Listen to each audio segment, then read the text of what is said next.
Pinagtawanan ng lahat ang presyong $5 milyong ng bahay na ito hanggang sa pumasok sila sa loob at doon nila nalaman kung bakit ganoon ang halaga nito. Sa unang tingin, halos walang naniwala. Nang makita ng mga tao ang bahay mula sa labas, agad silang nagtawanan. Maliit ito, makitid, at parang imposible talagang tirahan. May ilan pang nagsabing, mukha lang daw itong lumang bodega o laruan na bahay na naiwan sa gilid ng kalsada. Paano raw magiging $5 milyong ang isang bahay na halos kasinlaki lang ng garahe? Iyan ang tanong ng lahat. May mga nagsabing biro lang ito. May iba namang kumbinsidong isa itong scam.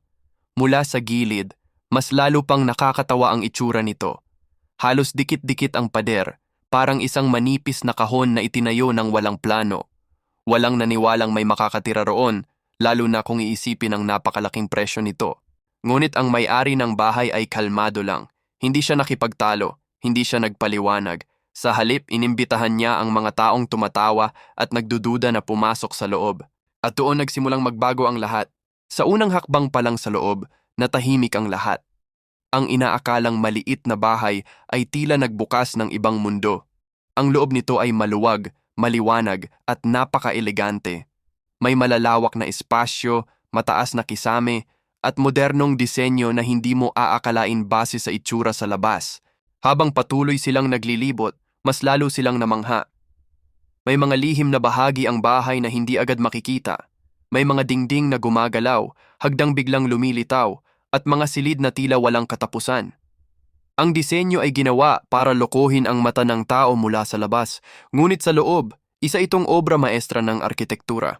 Doon nila naunawaan ang totoo. Ang bahay ay sadyang dinisenyo bilang isang ilusyon.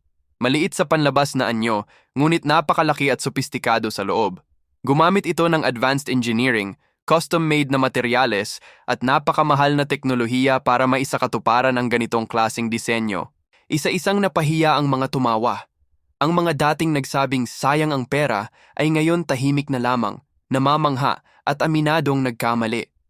Ang $5 milyong ay hindi pala binayad sa laki ng bahay, kundi sa katalinuhan, disenyo, at kakaibang karanasan na hindi mo makikita kahit saan.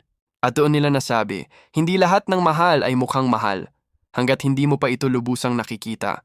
Gusto mo bang makita kung ano pa ang mga lihim sa loob ng bahay na ito? I-follow mo ako at i-comment ang bahay para sa part 2.